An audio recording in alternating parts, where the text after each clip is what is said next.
This session we're going to be looking at selections, cutting out objects and composite images. We're going to be using Photoshop primarily for this, but I'm going to be using Lightroom to view and select my images. Quite often I would use Bridge, but the problem is with folder structures within Bridge that sometimes it's a little bit difficult to find the right image that you want without dialing into different folders. So I'm going to use Lightroom because it's much easier for me to see all of my images. Last couple to sit down. Busy session, we're full. Got one more seat at the front right here.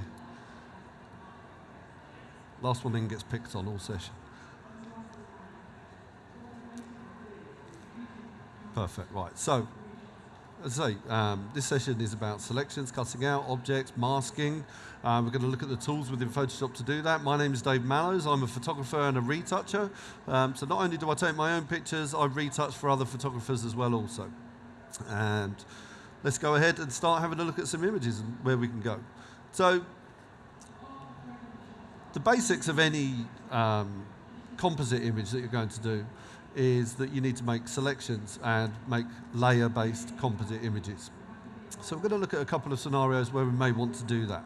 And one good one that we've got here, we've got this wedding picture, and the problem with this picture is that the sky is just completely blown out. It's no good for me. I can try and develop that and recover some of the information that's within there, and if we just quickly go and bring the highlights down, I can see that there is some detail in the sky, but I really need to darken that image down to be able to pull that information back. So rather than darkening it down at the expense of the entire image there, I'm just actually going to open this image and I'm going to replace the sky in this image. So a really quick composite image to just replace the sky. Really simple and really quick. So let me just go ahead and open this image. There's a couple of different things I could do here. One is that I know I'm going to replace the sky, and I've got a piece of sky here. So I've got a second image. Let me just go and select that one image on its own. Okay, let me just bring that one back into Photoshop. Let's try it with a slightly smaller image. So let's select and mask that now. Okay, so now we'll use our quick selection tool. There we go, now we're working. It's the problem when you're working on an extremely large image that the calculations that it takes to actually do that takes so much longer. So I'm just going to come and work on this image singularly just so it's that little bit quicker for the demonstration.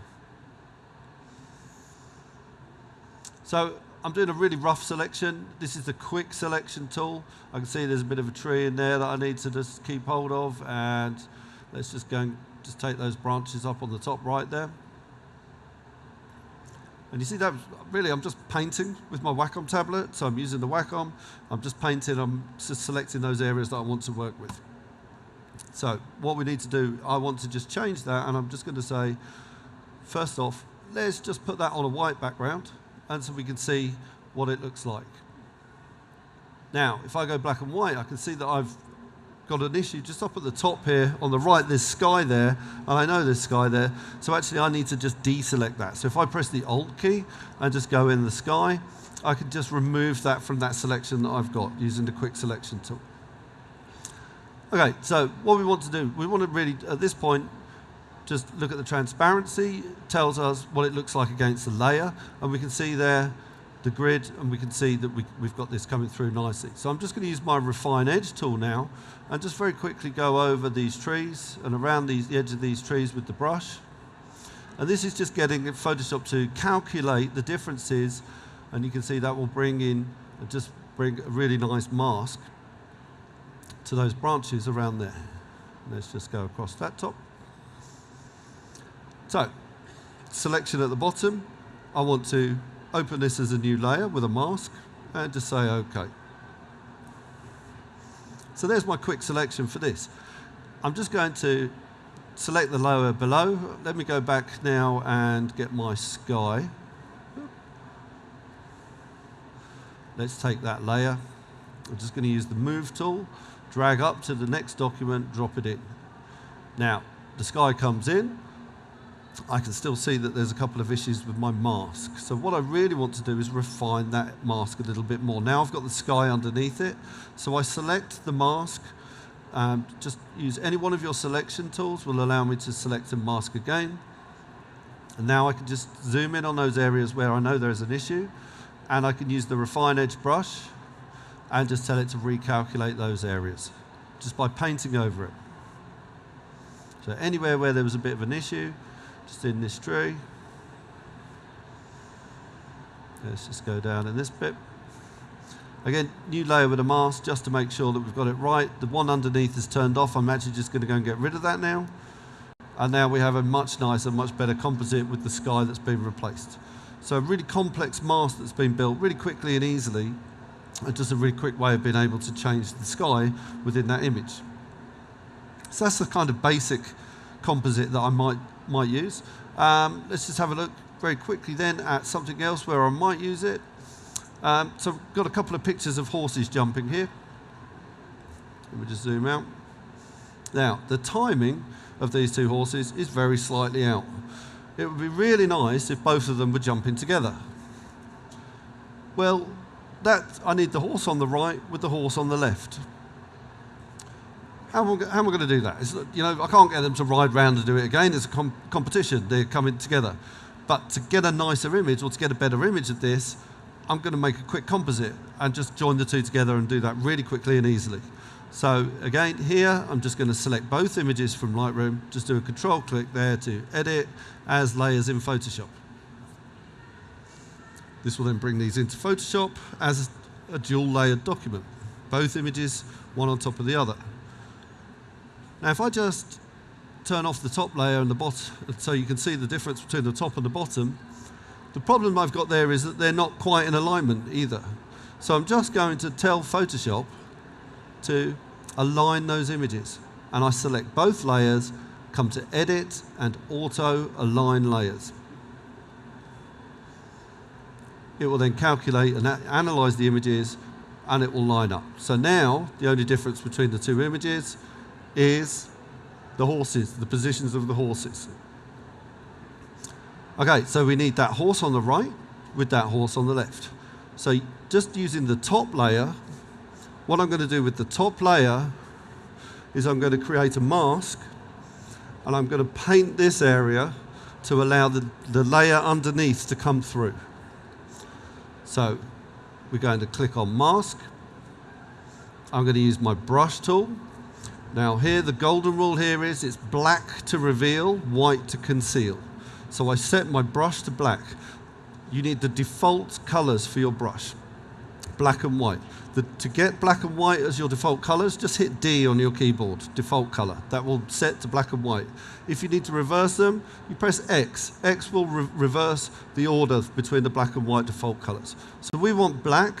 I want a nice brush. So let me just go and choose a nice brush here.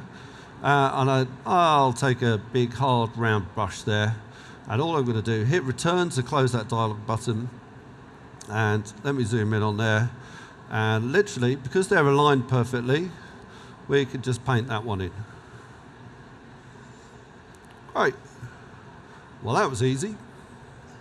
Quick layer mask alignment, and we have the two jumping side by side. It's a much nicer picture. All right? So really quick and really easy composite. So if I do weddings, I almost always do a recce of the church beforehand. So I go and I work out, and I have my little app on my phone which tells me which direction the sun's going to be pointing in at any particular time of day. So I already know when we go, we need to go around the garden on the left and by that tree, because the sun's going to be coming just across, and you get a nice stippled light behind your head, and I'm going to get the best pictures. But I'll take pictures while I'm doing the recces, and I always take pictures of the churches. The problem is when you're doing weddings, you have somebody over your shoulder with their camera almost copying identically every shot for shot of what you're doing. Not the picture of the bride and groom outside the church on their own, though, with nobody else around, because I'm the only person that got that picture. Because I made it using a simple mask.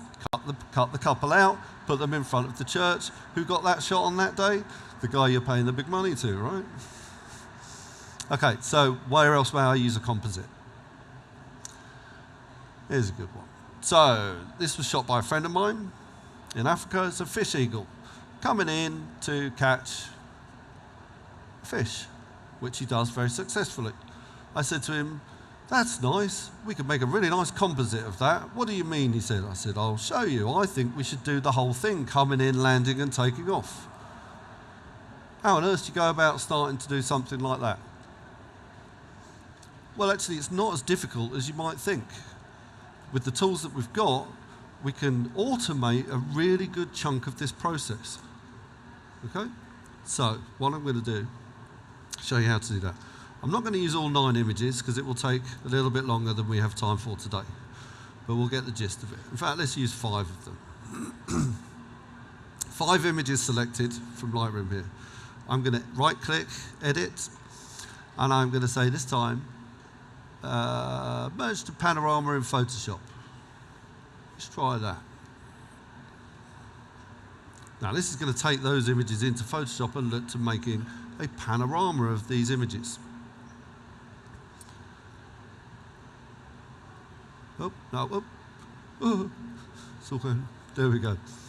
So, a couple of options here and something that I need to consider. Do I want to blend these images together? No, not at this point. I need to be in control of that. And the reason I need to be in control of that is I want to make sure that when I do that blend that I keep the eagle. Photoshop might go, oh, there's a nice bit of landscape there. We'll put the landscape in instead of the eagle. No, I need to control that. So here, I'm going to leave the layout on auto, but I must untick blend images together there. So let's just untick that, say OK, and Photoshop will go ahead and it's going to analyze the content of those images.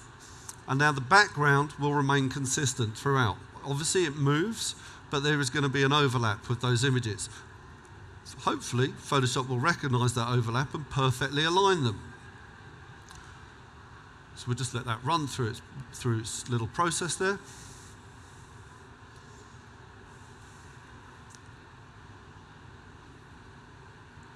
Aligning layers, generating the output, and now, good. So we're starting to see the building blocks here. The background is nice. Yes, there's some tonal work needs doing, some fixing needs doing to that. But as a basic building block of what I need to do here now is let's bring those eagles through and let's see those eagles in flight going down and catching fish. So I'm going to take the very left-hand layer and I'm just going to add a mask to it using my brush again. Remember the golden rule, black to reveal. Let's get that shadow. Now I'm going to worry about tidying up the tonal ranges of these afterwards, but let's initially just try and bring those birds through and get that positioning correct. So we can see, I want the reflections in the water. Let's just go ahead, turn that off and on. This one is a nice long bird coming in right the way down. Make sure we get that reflection. In fact, I can take all of that down there. And that last one just flying out there. Let's get him coming out. Get his reflection down in the water. Oh, let's just paint a bit of that water back in. So I'm going to use white to just put that back in. Right, so there you see the beginnings of that image and being able to bring the 5 birds through into a panorama. Really quick and easy mask to be able to do that. Okay, let's have a, I'm going to leave that one there. Let's just close a couple of these down, just for speed purposes. So, where else might you use a composite? We've replaced the sky, we've made a panorama using composites. Let's get rid of that enormous one that's holding me up there. Where else may we consider doing that? Well, what about groups of people? So, here's a picture, these 3 individual pictures of my 3 boys. It'd be nice to have a group picture like that. It's very angelic, except I know you can't put those 3 boys next to each other at all without punching, kicking, screaming, he pushed me, he shoved me, nudging, elbows. They're not going to sit there like that. I know that. So I'm going to put them together. I'm going to make that image up. I know my wife would love a picture of the 3 of them. I'm going to make her one. So similarly as we did before, select the 3 images that I want. I control click and I say edit as layers in Photoshop.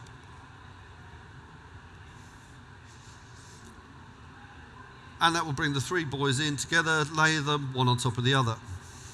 Now I do know that obviously I need to increase the width of this document. So we have the 3 boys there. Let's just go ahead and increase the canvas size.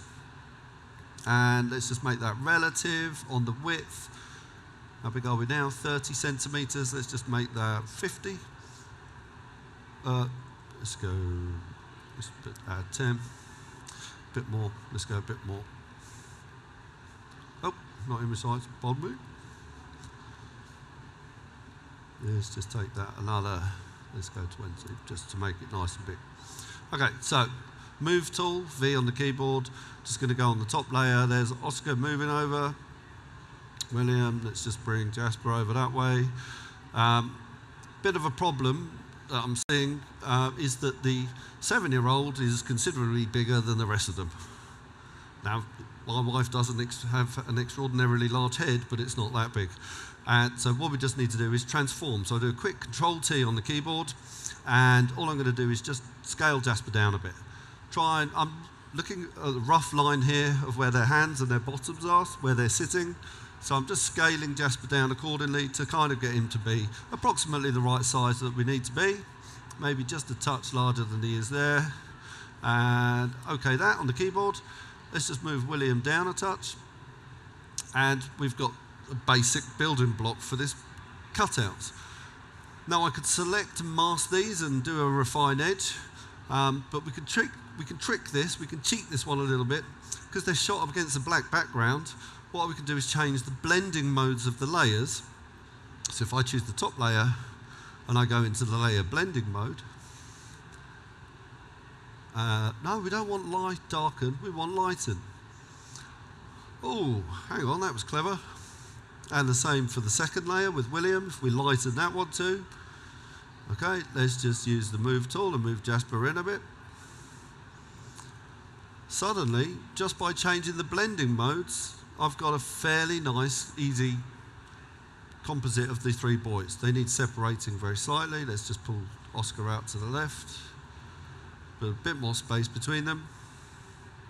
Let's pull Jasper out to the right a little. And then we've got the three boys. So really quick and easy, just going to crop that in very slightly. Let's bring that up to there, bang. I'm explaining how I'm doing that and it took 20 seconds. A really quick and easy composite. So when you're doing portraits, sometimes you think, well, can I get everybody to stand still? Not always. I did a party where I asked each of the guests to stand individually. I got all the boys to stand like that and all the girls to stand like that, and put a composite together for Sophia's birthday party, and presented her all the birthday pictures and this nice composite of all of her friends. And they're all going, I don't remember doing that. I don't remember doing that picture. No, because I made it up. But it was a nice picture to give something different, something to give them. It's easy. It's a black background. All the boys do that. All the girls do that. Now, there's just one element in this image that I messed up with, is that this young lady actually came twice. She's in there twice. And it was only after I'd finished the composite, I was like, I think that's the same girl. Yeah. But there you go. So that works. So that's a good example of where actually just really quick and easy composites work. Another type of work job which I would do a composite, but this one I did cut them out. These are all music industry executives, and you can't get them in the same room at the same time. This was for a music magazine, so just created the composite of them all stood together. But that shot's not real, it's made up. But we needed that for the PR company wants the image, we make it work. So let me. So recently I was asked by a photographer friend of mine if we could do some mock-ups for the Rolling Stones. And what they wanted to do was announce their new UK tour, which was announced last week, right? And so they said, can you take this picture and can you just drop it on loads of different backgrounds? We're going to send you loads of pictures, just drop them on loads of different backgrounds, see what it looks like. So I did lots of different backgrounds and lots of different things. These are just really rough mock-ups, just really getting an idea out for the company, just they want to see all these different pictures. So how do we go about starting something like that? Well, if we just take this image here, let's have a look. Let's open that into Photoshop.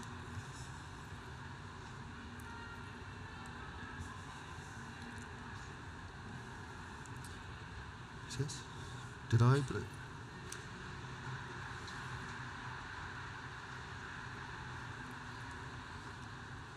Did I actually open it? No?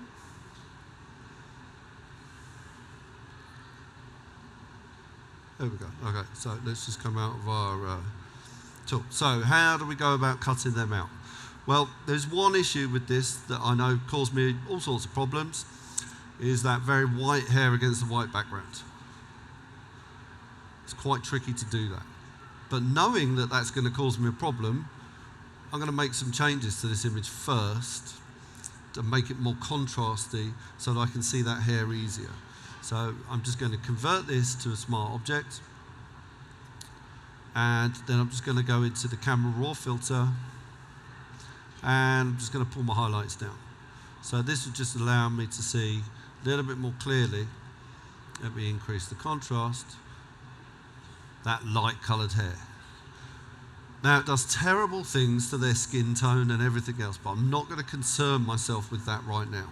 That can be fixed later. What I do want to do is just use one of my selection tools and do a select and mask. Now, one of the things that's been added with Photoshop CC 2018 is this button that says select subject. Any of you that have seen Eric's talk earlier about Adobe Sensei, which is an artificial intelligence, it learns. This is analysing the image for subjects. And that was not bad. That's fully automated. There are a couple of areas that need fixing, but I can go and fix. There's a little bit in here I can see, a little bit of floor coming through here. But generally, what a great start. That was easier than me trying to use a quick one to do it. So I'm letting Photoshop automate the process of selecting that subject. So let's go and use our Refine Edge tool, which is that top brush, okay, the quick selection tool. And I'm going to press Alt and just remove some of these edges. So really quick, really fast. So he's all right there. Let me zoom right in. Nice small brush. Let it analyse, bang. Okay, and then we've got the Refine Edge brush. And I can just paint around those edges and let it calculate that through. For any bits that just escape, so we can just paint back. And we also have the brush tool, which you could use within here as well. So I can say just paint those bits in where I know it's gone wrong, where it's just missed a little bit on the mask. So what I need to do with this is quite carefully work these areas and just work and get this correct. So when you're doing this, you need to zoom into a good close level. You need to be working at a very close level in so that you can see exactly on the zoom the area that you're working with. Now I can see that I'm missing a little bit of Charlie's hair here.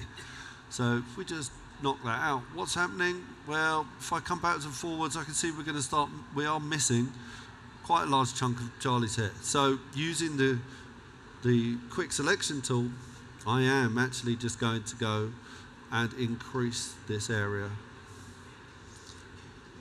Very quickly let that do that and calculate that. Now I'm going to just increase my radius to let it look for an edge. And then I'm going to use my Refine Edge tool. So the Refine Edge tool, now I can just go around the edge of his hair, let it calculate the differences. And this is why it was important just to increase that contrast in the first instance, because it was important for me to be able to see this. So nice and clear, let's just go in this area. So I can see a little area on his shoulder, which I know I'm just going to have to brush back in.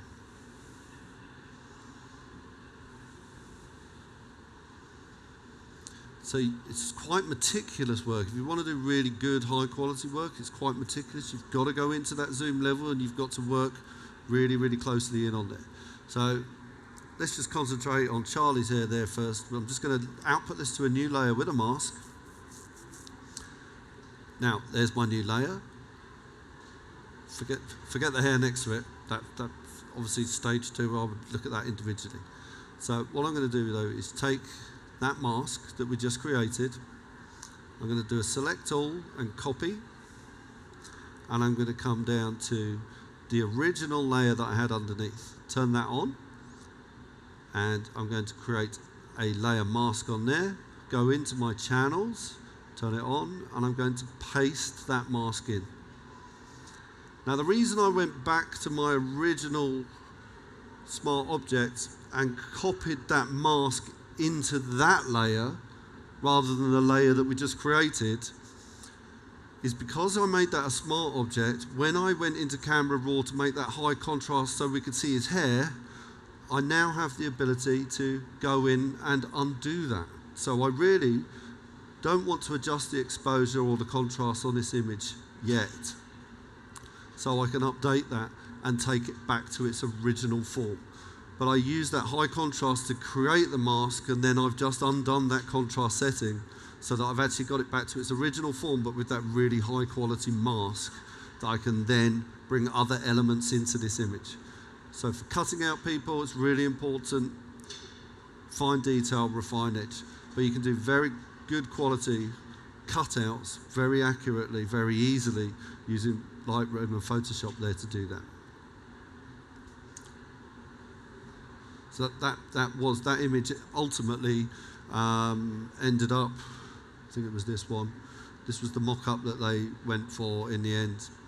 And that image was used for the press release for the announcement of their UK tour last week, and that was absolutely everywhere. And the photographer was like, "Hey, my picture's been used," and I'm going, "Yeah, mine too."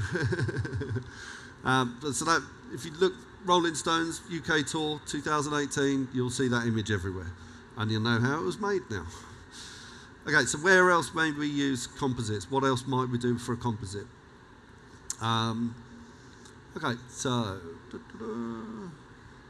cutouts.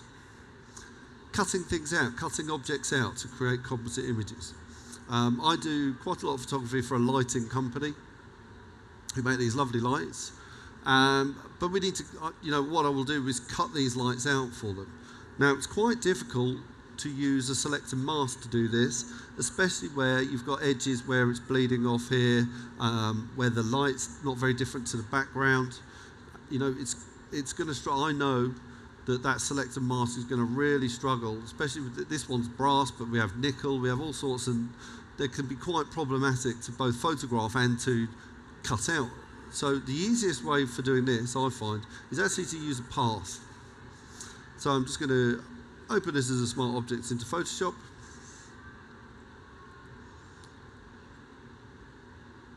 He says.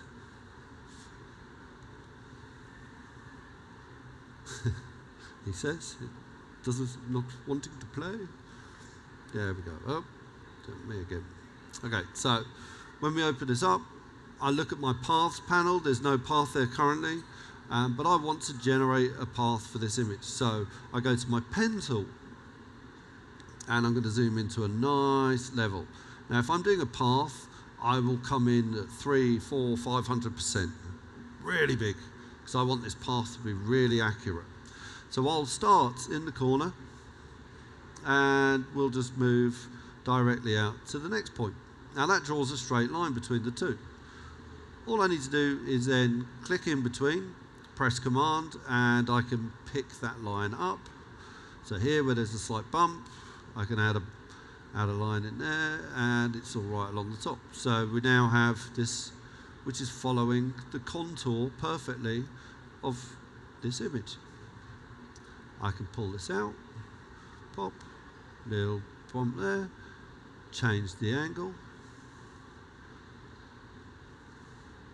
So you start to see how here now we're building this line all the way around, perfectly following the edge of this image. I'm just going to go, it's a really boring demonstration if I spend the next hour just doing that. So I'm just going to go and open one of these up where I've previously done that. So let me just show in Finder.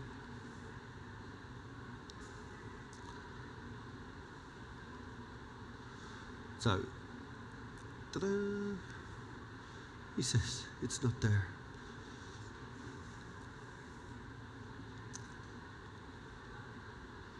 Which is different.